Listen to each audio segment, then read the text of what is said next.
Welcome to Standing in the Sunlight with Cynthia Rose.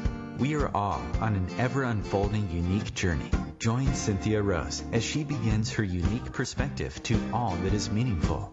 Topics and personalities that support your path, bringing inspiration and passion and heart-centered ways to live a more fulfilling life.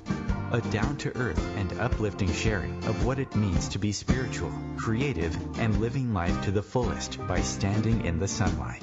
Born an intuitive medium, Cynthia Rose is also an ordained minister, singer, astrologer, educator, and writer. She has studied the intuitive and healing arts for over 40 years. Rise up and stand in your sunlight now with Cynthia Rose. Well, hello. I had a little bit of trouble connecting there, but I'm here. Excited to be with you. Hi, I'm Cynthia Rose McCaw, host of Standing in the Sunlight. I'm coming to you back home from Denver again. And if you want to connect with me, please connect on Facebook at Cynthia Rose Medium, Cynthia Rose Medium on YouTube. And I'm here. So I want to get going on the show. Want to hear from you. Brennan will be in Cynthia Rose Medium group shortly in about 10 minutes if you have any questions or anything comes up for you. And I'm very excited today because we are going to be talking to Joe Shiel. He's a highly acclaimed evidential medium and spirit artist, psychic. He's an award-winning teacher. He's known internationally, and he's devoted his life to service of spirit and those seeking the love and healing and growth. And he shares his gifts all over the world, healing, teaching, speaking. I have seen his work, and it is just fabulous. It's to watch him demonstrate the continuation of life and the beautiful pictures. A good friend of mine got one, and she was thrilled. It was wonderful to watch. He's also a ordained minister, and instructor with the Journey Within Church in New Jersey, registered medium in Lilydale, New York, the world's oldest and largest community for the practice of spiritualism. He's certified medium with Forever Family Foundation. He's also a fine artist, sculptor, recording artist, and a published poet. He is so creative. I'm so excited to have him on the show today. And he's also, I want to mention, a guest tutor at the Arthur Findlay College.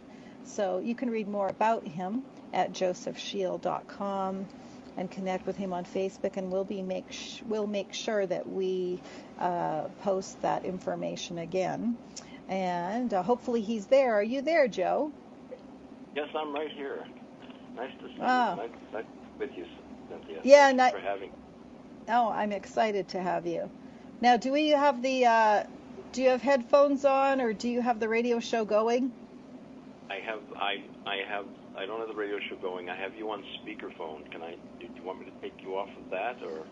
Yeah, headphones would be better, just because we're getting a reverb. How's that? Is that better? That's much, much better. We got a little bit of it. Yeah, headphones work best if you have any. But we can always look on the break if you can't get them now. Okay, thank you. So I'm excited to have you on the show. Your drawings of spirit are amazing, and so much of what you do is amazing. And I thought we might start and talk about the integrity of mediumship, because I know that's something important to me, and I know it's something important to you. Mm-hmm.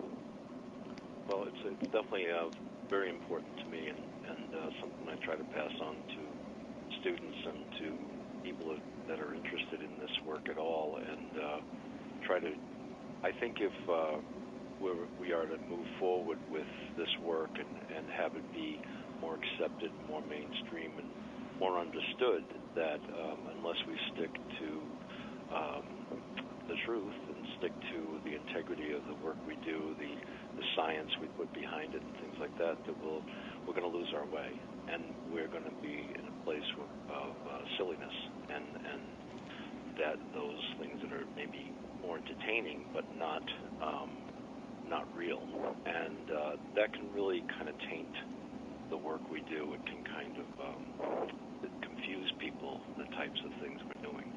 So we really, the best way to practice this work or to go after this work as far as your own talents, if you're a medium out there, is to really just say what is right for me, what is real for me, and test the waters, really make sure that it sits well within your own heart and your own truths. And I believe that the more we do that, the more people will trust what we do. They'll seek to improve upon it and to really see the reverence in it. So that's my take at it anyway, for briefly. Yeah, I think that's an important point, what you say, the reverence in it, because I think that it's not about making us look good, it's about delivering the message as honestly as we can. Absolutely. We're just part of it. We are, we're the one in between. We're in between those two worlds. We're the messenger, if you will. We are the conduit with the instrument that is used by the unseen world to help those here be communicated with, and to have that be seen, if you will. So what we say, how we hold ourselves 24 hours a day, 7 days a week is important. As mediums, it's a lifestyle of really making a commitment and a conviction towards what we want to do. Otherwise, it becomes, just a weekend game or something that's not taken seriously.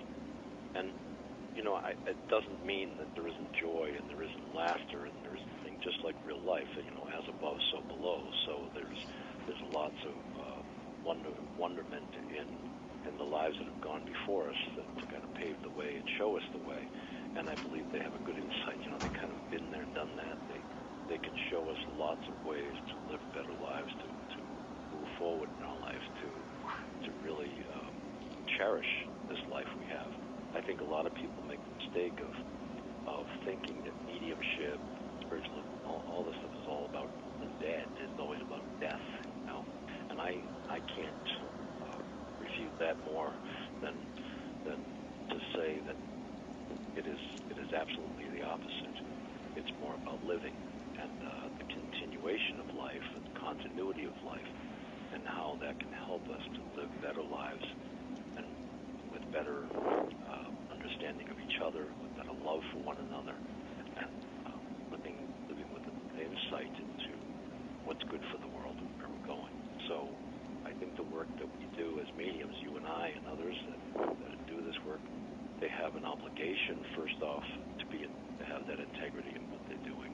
But they also have this huge opportunity to bring it forward, to continue to test what is best and how we can improve upon communication and improve upon the work we have, and subject ourselves to the science of it so that we have better understanding.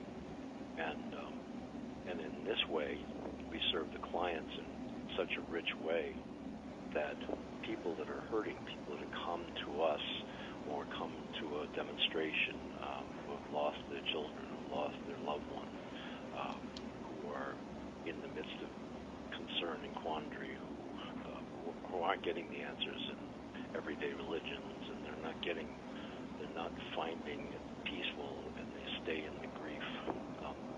They're finding a way with what we have to say, what we're doing, to see that it's not over. It's not the end. That's not true love. Love is to continue that love between us and those beyond, and those who have gone, and to continue cherishing not only their life, but to even further look at our own, and look at it hard. Look at it in a way that maybe there's things we need to change so that we don't waste the precious time we have here, the short 90, 100 years or whatever that we might get to walk this planet. So I believe that mediums hold a very, very special place in the world, and if they continue to work with integrity in the way that they can begin to enlighten a lot of people to particularly care about the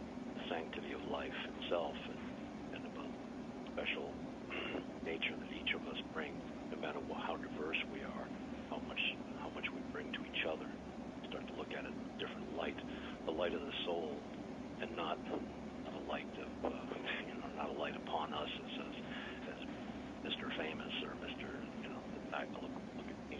It's more of look at the gifts that we're given every day.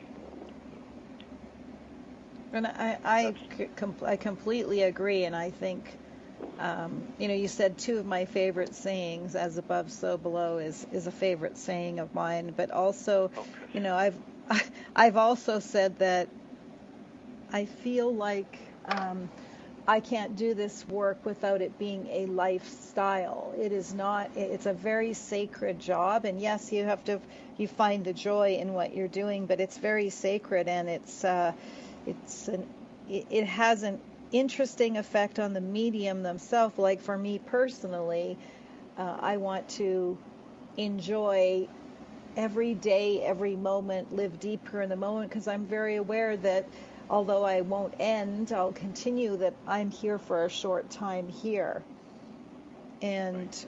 and how do I, for sometimes it seems to me that it's also, when we talk about the integrity, if you have a loved one coming through, when you're talking about the science of it, if I have a loved one coming through, this is just my little plug on Scientific Way, and they want to show me that they're golfing in the spirit world. I kind of have a curiosity. Did you do that here? Why am I Yeah. seeing that?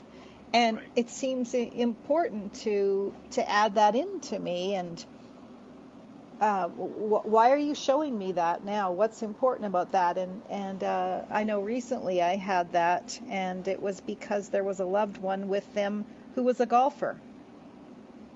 Right. So, Exactly. so yeah. And So there's they'll and it's something that you know as well, so they can. When we talk about mediumship, we're really talking about a blending of the minds, the discarnate mind and the carnot mind, and how they come together, and how they use us. They use everything we've known, every experience we've ever had, every nuance that we've encountered, every tragedy that we've lived through, and every joy that we've really come upon, and the challenges of our own life and our own well-being, our own personalities, difficulties in relationships, to finding a way to do things better. All of that is at their disposal. Once they blend, they're able to help us to see the message in what we already know. So it's a clear knowing. I mean, talk about clears in mediumship, having all these extras, all these senses, and the extra senses of proprioception or introspection, beyond touch, feel, smell, taste, hearing, and seeing. They're talking about. They're actually immersed, and we immerse ourselves. We leave ourselves open to, and I think a lot of people fear that. They fear that it's dangerous, that we're being possessed in some way, that we're being taken over. That, to me, is I understand those fears. I understand where they come from. I understand, and I often say to people, please don't go Hollywood on me. It's like just chill, okay? And I have never had any of the so-called evil, so-called darkness. It's always about the love and about finding a better way to understand that they're right here, and very, very conscious of our well-being and wanting for us to see things better. Now, they might want us to change something that we're doing. We might not be doing everything in a manner that would be considered honoring our own holiness or our own well-being, our own soul. So there might be some suggestions that way, but in the midst of it all, there is a wonderment and just a phenomenal peace to their touch upon us as mediums. And to me, I have an old saying that I used to put on my cards years ago. It was drawn back to life in the service of saving souls. And so, a little tagline, and everybody thinks I'm doing it for great marketing purposes, and I suppose it was my half-baked attempt at marketing in a way, but I really meant it. And what it meant was, everybody thought, that's cute, you draw them back, you draw their pictures, and then I said, yeah, but the point about it was that I wasn't talking about the pictures.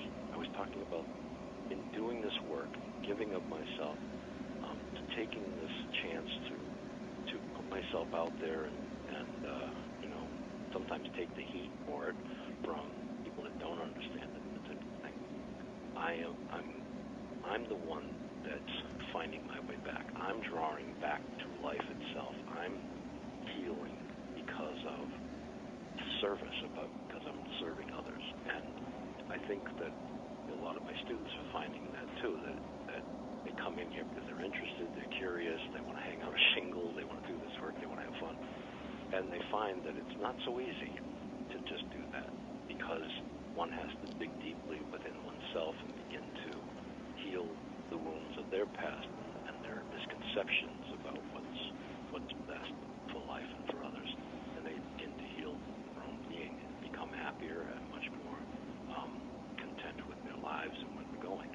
And there's the gift that comes for us as well as for the client. And then the client knows that you've been there, you've done that, you've lost people. You're not just here to play a game or to spin a story or to hurt anybody. You're only here to help and to help heal and to be there and to share experiences. And and I think it's important. If we don't do that work, then we are doing a disservice. We have to do our own work. I see we're being queued up for a little break, so we'll be back in 2 minutes. We have Joe Shiel, spirit artist, medium, and he'll talk more about his spirit art when we come back. Go grab a glass of water.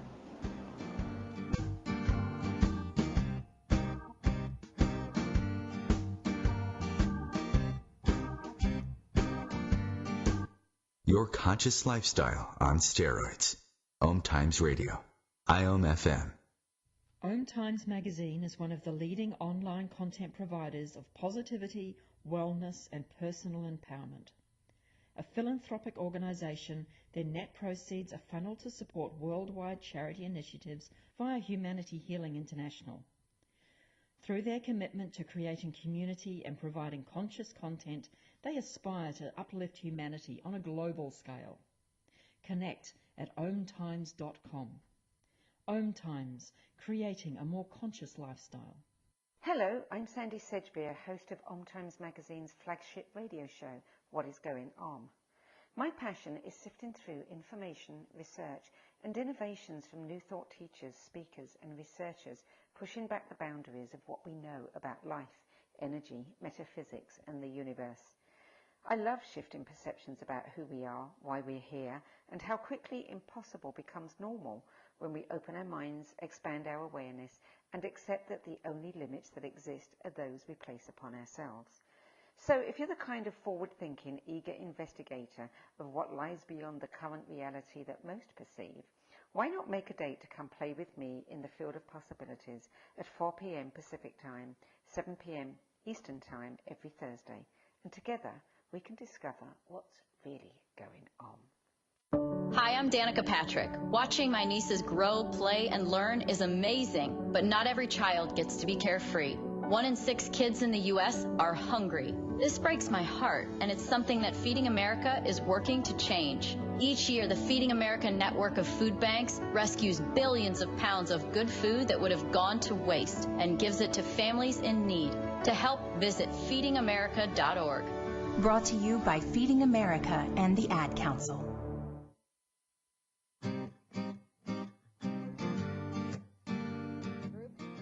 Okay, all right. Okay, we're back, and we are going to speak to the back of the room so you can hear us a little better. Okay. And I know, Joe, you have a very nurturing, soft tone, so here what I was coming to when we were talking about that, when you talk about bringing through, and I wanted to get to talking about your spirit art, but maybe you could tell the listeners, how did you come to be a spirit artist and mediumship? Do you want to share a little bit about that? My first spirit drawings were done when I was around 5 years old, and I didn't know what I was doing. I just saw the people, so I drew them. The interesting thing about that was that I was like every other kid, with the crayons outside the lines, and the coloring book all a mess, and probably some crayon on the wall as well. But what happened was I began to draw pictures, and the dexterity of the drawing was almost as good as I am now. I was drawing real faces and real people, and my mother got upset about that, well, at least concerned, let's put it that way, and so she called the priest and the nun, and all of a sudden the house was filled with the priest and nuns, kind of interested in what the heck I was doing. I didn't know it or call it spirit art at that time. I just thought it was great that everybody was over and we're having a party. Many years later, after that, and after those pictures were taken by the church and that type of thing, I was in the seminary again, and at that time I was drawing pictures in the library. I'm quite dyslexic, and I start to fall asleep when I start reading too much, so I put the books aside for a minute, and I was just doodling, thinking about the philosophy of what I was just reading in the library, and I started drawing pictures, and I drew a picture of a man with a baseball cap, and the man behind me, at the table behind me, came over and said, "Hey, that's my uncle." And I said, "I'm just doodling." And he got all kind of loud, and he said, No. He goes, "That's my uncle. Why are you drawing my uncle? He died." And I said, "Well, first, we're in a library, And how old were you at the time? How old were you, Joe, at the time? This is in my early 30s, actually. Okay. So, okay. So a long time ago. Yeah, quite a long time ago for me. So this is the second time I was attempting, I would call to become a deacon in the Catholic Church. So I was in the diaconate program, and discerning my way and discerning what might happen with my life and where I was going. And I had no intentions and no understanding of mediumship or psychic work. That to me, if somebody, they told me to go see a psychic, I would say, "You're out of your mind. Why would I do that?" I really kind of thought of that as something really off beam, But at the time, the man started saying, "That's my uncle," and sure enough, I said, "Well, look, you can have it. I think Tom was a nice guy." And he said, "How did you know his name?" And it freaked me out.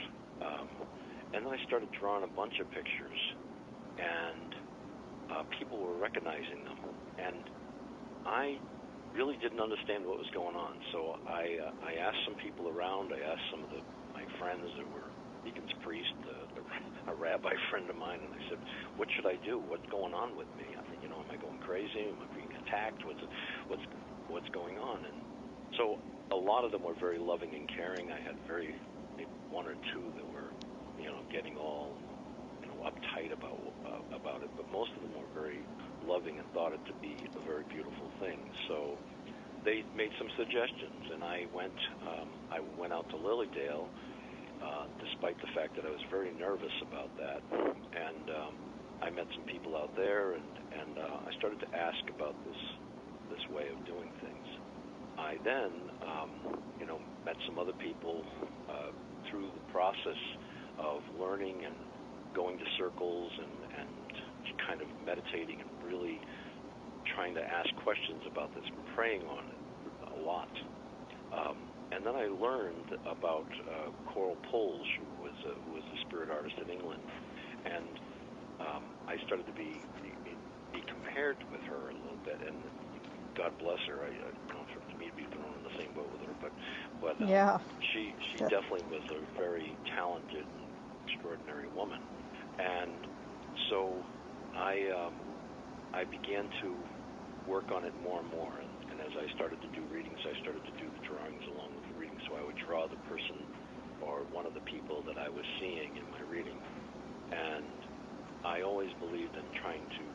I thought it would be better for me to make the effort, even though it was tough and it didn't always work. It started to work more and more and more, and I thought it would be a great effort towards the integrity of the work and towards evidence. Because if I can not only talk about the person and give the reading itself, but then draw one of the people that we're talking about and they're recognized, then there's some real evidence that there's a communication and a connection. And so it became something that I've just really, I feel blessed. I don't feel I can take much credit other than, putting some lines together to put in the right face. But I really feel that that they help me in a lot of ways to do that. And so over time, I've analyzed it, put it together, began teaching a lot of people. I remember I met Rita Berkowitz, who I admire greatly as a friend. We're friends, and I was talking to her about her work, and she does spirit drawings and guides and teachers and all this other stuff. And I really wasn't into the whole, I'm going to draw a guide or an angel or something. I wanted to draw the person I was talking to. That to me was where I needed to prove I could do that somehow. That I could make that happen. And but I was seeing tons of people. I started drawing a lot of people at the same time, and I've drawn as many as 22 family members in one sitting. Hundreds. Wow, 22 family members? Wow. And so people would identify them as I go through the reading and that type of thing. So I see them like that. I see them almost like I'm walking into a house party or a wedding, and that's how they come. They're seen in my head. So I was talking to Rita one day, and I said to her, I said, I see so many, I don't know who to draw. She goes, just ask them to sit still. And I went, oh yeah, that's right. I can talk to them. That's right. like, geez, what are you thinking, Joe? So we just laughed so hard about that because it was just like so obvious that we're talk to them, have them sit down, And so now that's basically what I do is I'll see a bunch of people and say, which one do you want me to draw? And then I'll say, okay, can you sit still, please? And I do my best to draw that person. Now again, it would be tough to draw the person in the living across my desk, but to draw somebody that's not really seen, that happens in a lot of varied ways. One, I might see them in my mind, very rarely, but it does happen sometimes where I see them in the room. It's almost like a silhouette or a holographic image, if you will. I think sometimes that's my projection of my own mind. I hear them, so sometimes they describe themselves to me. I'll feel that I'm almost like them, so I draw like a self-portrait. I'll just be impressed to draw a face, and I'll just draw it. I've never seen them. I didn't hear them. I didn't smell anything or taste anything. I just started drawing the picture. Sometimes those which are, I feel, impressed upon me by them, sometimes those are the most extraordinary likenesses. And I believe that that's really them almost manipulating what I'm doing or helping me through it, much like automatic writing would be, and that people refer to that as being. But you're doing automatic drawing, so you're trancing with them. You're definitely in a mild trance state, maybe a little deeper than some. In the multiple drawings where I draw a number of people, I'm in a very deep state of altered state. We're not sure. We're still working on it to find what kind of a state it is. My heart rate doesn't quiet down like most trance states. It doubles. So it's like I'm running a race. So I've been tested that way, and it's like I'm hyper, almost like a hyperactivity. And so we're still working on that. And I do work with different colleges to try to figure out, and neurologists to figure out what's going on with the mind and my entire body, so that we have some understanding. It may be helpful to other people who are maybe having trouble in their minds and seeing things, and it may be advantageous to people who have not identified this yet in their own life. So that's why I do that. Well, that's good to hear that there is science going on and that they're studying, because you don't generally hear that all the time, that's going on. There's some phenomenal science going on as far as this goes. And one of the things that's been going on for a while that I've worked with is that all this new facial recognition ability digitally. So there is a possibility that one day all mediums could sit there with a computer program, and as they describe the person they're talking about on the other side, the computer actually draws the picture. Well, that would be good for me because I can't draw a lick. So people ask me why am I helping those scientists to put myself out of business? It's okay. It's okay. Well, I mean, like that would be good for me, I'll tell you, because I used to be a school teacher, and there would always be a few kids that would say, "Oh, I can't draw," and I would say, "Well, here's my stick, people," and they'd say, "Oh, well, I can do better than that," and then they'd walk away feeling empowered to draw. Well, So I think if you have any understanding of how to put a line on the page, that given the right circumstances and the right intention and the right type of meditation and working with this, that I've seen people that have told me I'm just a stick figure drawer. I can't draw a lick, and they've taken classes with me, and sure enough, they've drawn it beautifully. Once they learned a couple of basics, they're able to draw the person in a likeness and have the essence of that person that passed on. And really, that's what we're looking for in the drawing. We're looking for the essence, almost for this picture to speak to us, to say, "It's me. I'm really here," And I might get the mustache wrong, or I might get the type of glasses they wore wrong. But if you look into the eyes and being the window of the soul, if you will, if you look at the picture, you just know that's them, And the family members usually just fall out because they see exactly it's them. So I've seen you draw. I think it was my friend, maybe Peggy, that you drew her father, and I can't remember who it was actually now because I've seen you do a few, but you had drawn. You said, well, and I know they're a little older than this, but this is what they wanted to me to present, and there's a picture of this, and Peggy brought in the picture the next day, and it was exactly the same. Yeah. So it was fantastic, and I find that kind of interesting that sometimes that's a tricky one. Okay, you're telling me you're older than the way I'm seeing you, but you don't want to present older. Well, I've had some people, like women in spirit, tell me that I really was terrible at hairdressing. I got the hair all wrong, and it's really funny. I always have an eraser with me just in case, But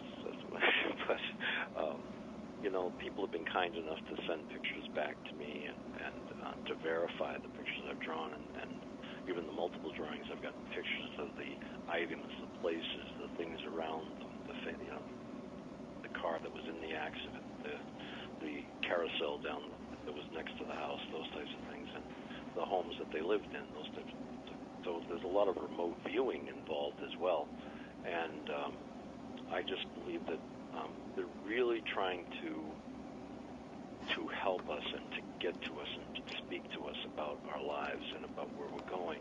And the mediums that are taking this seriously, the mediums that are really working towards this, I believe the spirit world really wants to work with them.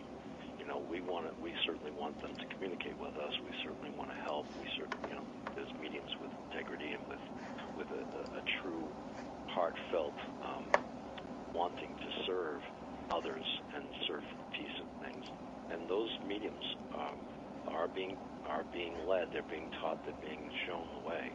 And I believe the more they work at that, the better they'll get. And I'm excited about the future.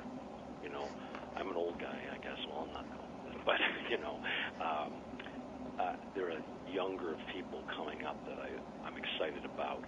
I'm excited about their talents. I'm excited about their excitement towards this, their commitment, that they're coming to discern and find in their own work. And I think the future is good as long as we stay the course and we don't get into crazy stuff. We stay the course of really speaking the spirit and learning from them what's best for all of us. Yeah, I couldn't agree enough. I just came back from the United Astrologers Conference, and somebody was talking about ghosts and trapped spirits, and I just couldn't stand it any longer. I put my hand up. I said, "Wait a minute, this is not true. It's Hollywood. makes money. And I see what I'm being cued that we're going to a break, and we'll be back for the last section with a very interesting discussion with Joe Shiel. Hold on, we'll be right back.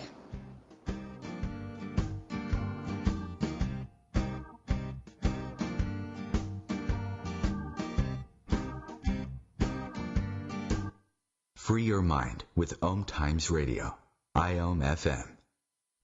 Ascending Hearts is no ordinary dating site, but a spiritual dating site with a purpose, to link you with your soulmate. We engineer the serendipity so you can trust that you will attune with someone that has the same matching vibration as you. Ascending Hearts, the conscious dating site for the spiritually aware. Try Ascending Hearts for free, ascendinghearts.com. Tune in to the Practical Intuitive, Mind, Body, Spirit for the Real World with me, host Robin Fritz, Mondays at 2 p.m. Pacific, 5 Eastern. I'll cover personal and business intuition, animal communication, mediumship, space clearing, past life regression, shamanic insights, energy healing, soul choice, and more, all to help you tap your own intuitive and healing skills. No ifs, ands, or buts. The average time a resume spends on an HR manager's desk is 7 seconds, and most of them are tossed aside. Now imagine if one of those resumes belonged to Yasmin, who was living in a shelter, juggling 3 jobs. I had to be resilient. That's something that you can't teach. We rely so much on a resume, yet it could never tell the full story of someone who had to be independent and take initiative. And that's how I handle every project I get. Discover new ways to develop great talent at gradsoflife.org. Brought to you by Grads of Life and the Ad Council.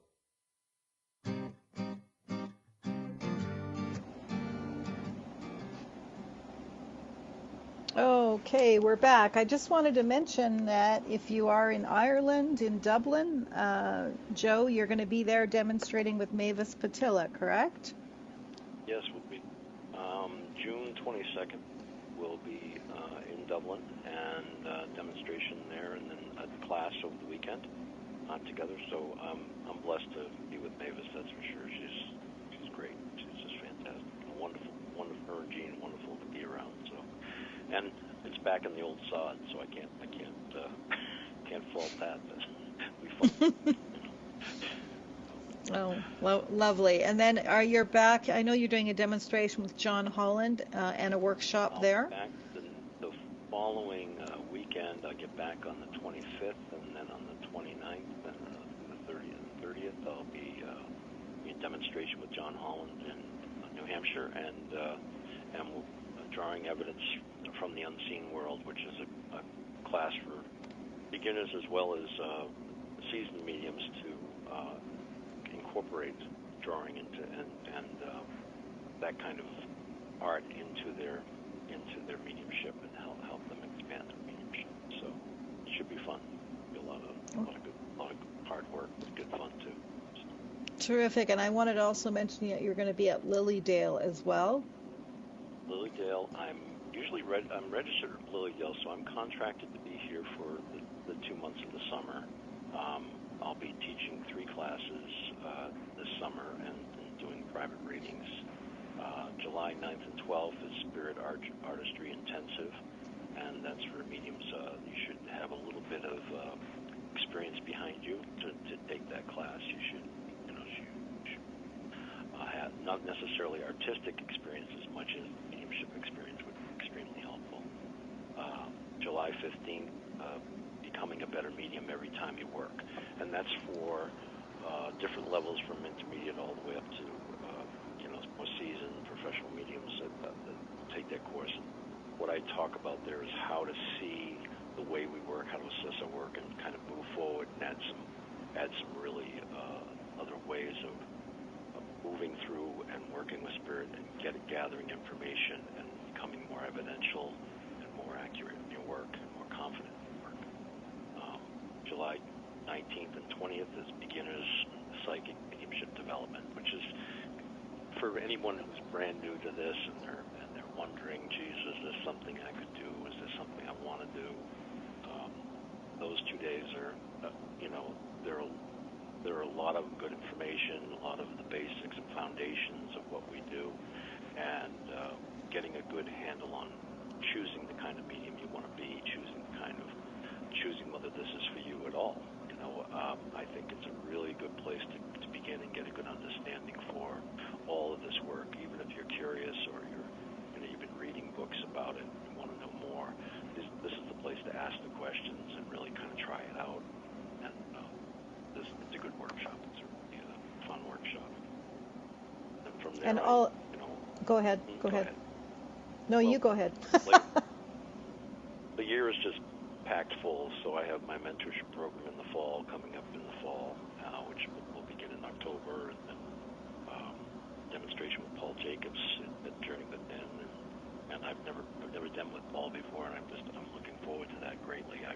Actually, we've never met, so it's going to be an interesting time. Oh, we have met. I'm sorry, I met him at another demonstration, but he's certainly one of the more serious teachers around, and I like his approach to things, and I'm looking forward to being with him and seeing what we can create together. And also, I'll be in the Spirit University in November down in Florida, and I got the Forever Family Foundation is doing a mediums weekend down in Fort Myers on November 9th and 11th, and go to Forever Family Foundation, look that up. But that's all about developing your mediumship and understanding what mediumship is about for the greater public. And Forever Family Foundation is a wonderful organization, non-for-profit. We do all this for nothing, but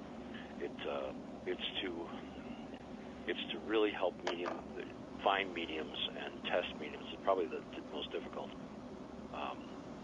testing there is for mediumship ability. It's mostly scientific how they go about it, but it's also about finding mediums that will help people and really be there for them and not hurt them in their time of stress and pain and grief. And so I think it's just a wonderful organization. I'm really proud to be part of it, and I'm very happy to help with it anytime. So, and then I'll be back with Mavis again in November at the Journey Within later on in the years, and on and on. So I'm blessed and lucky to be able to be with some of these people. I really am, and I'm just so grateful for it. And met you at Journey Within as well, and did a great job, and got to be on your program here today, and I'm blessed for that too. It's just wonderful, and I thank you so much for asking. Yeah, well, I really trust. I feel like it's important to listen, and I feel the calling or a pulling. I hear a little whisper in my ear sometimes, and it's like this one, and so far it hasn't steered me wrong. So I think you're just fantastic. Fantastic. I've had lots of times of not listening too, I'll have to say, where I had to learn to trust and listen. And we were in Chicago, and said, why don't we just let Spirit lead us where to go, what to do? And my friend Kim and I were, we weren't sure where we were going to go for dinner, what we're going to do. We were demonstrating in Chicago, and we had an extra day and a half or something, and in between. And she said, I do need to go to the bank, and we're right in front of my bank. So I said, okay, well, I'm going to go over into this store, but I really didn't know why I was going in the store. And it turned out to be the best place for us to grab a bite to eat, because I have food allergies and she has her particular. It couldn't have been better. I mean, it was just perfect. So everything, and I've always trusted that. But when I was younger, I wouldn't have known it to be okay, Spirit is telling me. Although I have to say, my grandfather was really good at whispering in my ear, and I was really good at arguing with him too. Right. So I didn't always listen. So right. I've had to learn that one. Yep.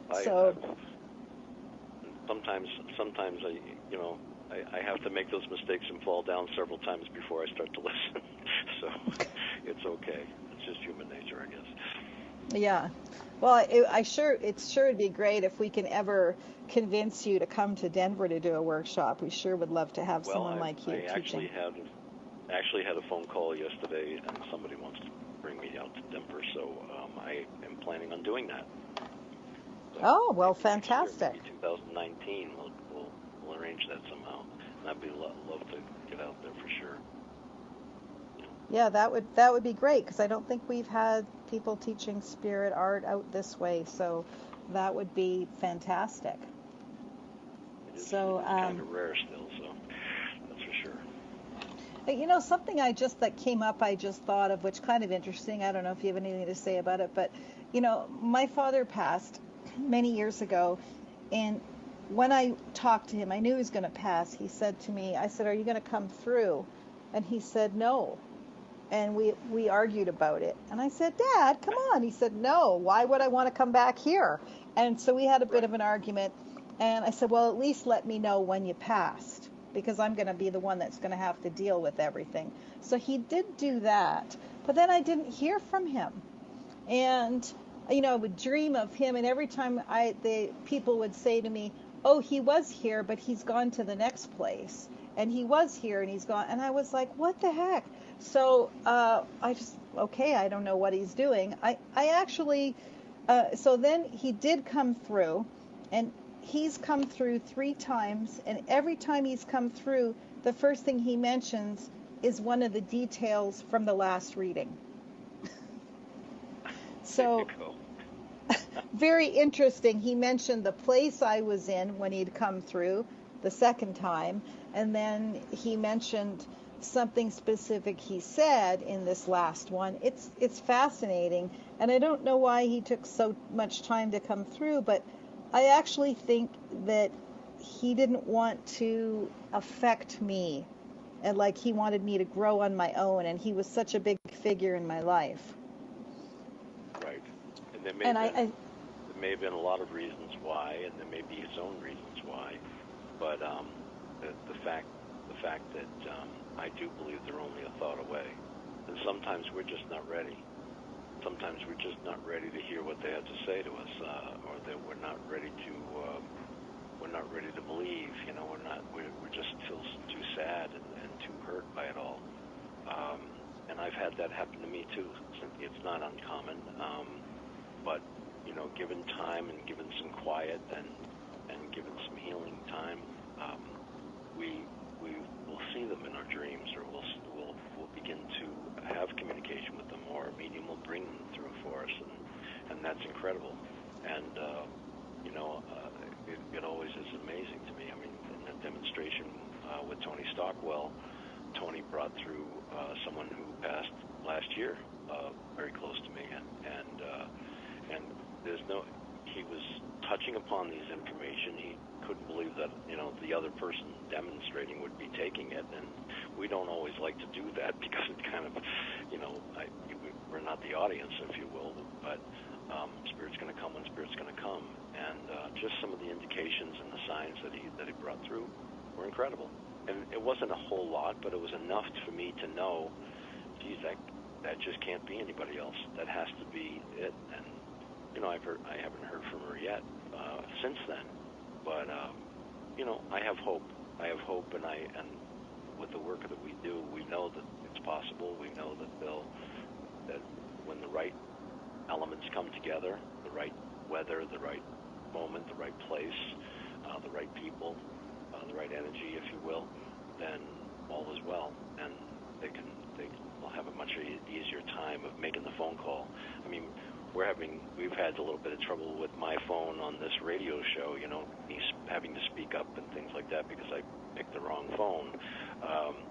So sometimes it's just those vibrations, or making the phone call isn't always as clear as we would like, but over time we'll find a way. And I believe if we keep working at mediumship and keep developing it and keep coming to understand more about it and more about how to clearly get the message, if you will, clearly see the evidence, clearly draw the evidence, I think that there's going to be some phenomenal things in the future. I think we have a really amazing future ahead of us, and especially the younger people. So I'm glad you got to see your dad. I'm glad you got to see this. You know, my mother died when I was very young, and I've never had a medium bring her through, really. You know, and so had one young man out on Long Island bring pieces, but you know, I'm still waiting for a clear scope, if you will. But that doesn't keep me from trying. It doesn't keep me from looking for. But here's the interesting part about that. I'm the spirit artist. I draw portraits.